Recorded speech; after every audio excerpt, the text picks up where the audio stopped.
Là-bas, joliment situé dans son écrin de verdure, le centre culturel Chibao va faire une cure de jouvence. Depuis le début des travaux, il y a un mois, les ouvriers s'affairent au pied de la case numéro 10, appelée Vinimoi.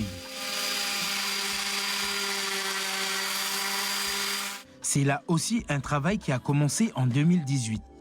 Créer un cahier des charges unique et spécifique pour ne pas abîmer le bois et les pièces métalliques utilisées par l'architecte Renzo Piano à sa création, il y a de ça 25 ans. Donc renouveler une œuvre d'art comme celle-là nécessite d'avoir de compétences et de spécificités qu'on ne retrouve pas forcément localement. Notamment, on avait besoin de prendre de l'iroko. Voilà, l'iroko qui se trouve en Afrique pour garder la même teinte et le même type de bois.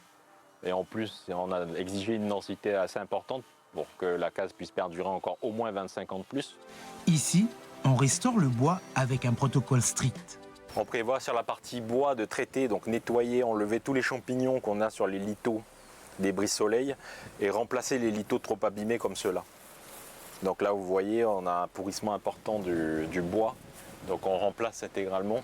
Et pareil, les lithos déformés comme ceux-là, qui ont été déformés par le temps, par le soleil, les UV, seront remplacés par des lithos rectilignes. Les 2136 panneaux habillant les 10 cases vont être rénovés pour donner ce résultat.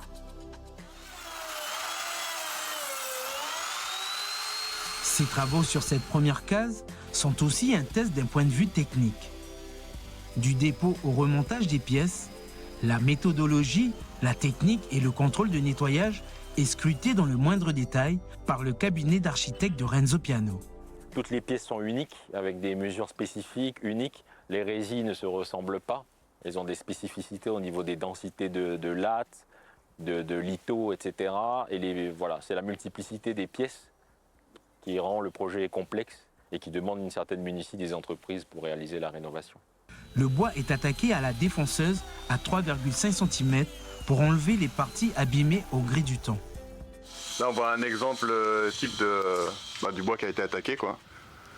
Donc là, ça nécessite un remplacement. On défonce toute la partie où le bois est pourri, quoi.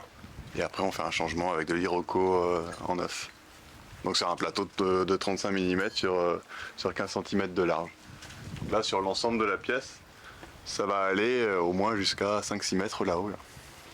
Le cahier des charges est respecté minutieusement, comme ici, exposé aux alisés, à la pluie et aux embruns. Les pièces métalliques oxydées par la rouille vont reprendre des couleurs. L'effet du temps, la corrosion, du sel, voilà, les écrous ont quasiment disparu.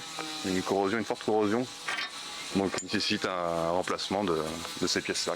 Ces pièces-là ont été commandées justement en métropole avec des aciers, des galvanisations bien spécifiques qui répondent au plan, au cahier des charges.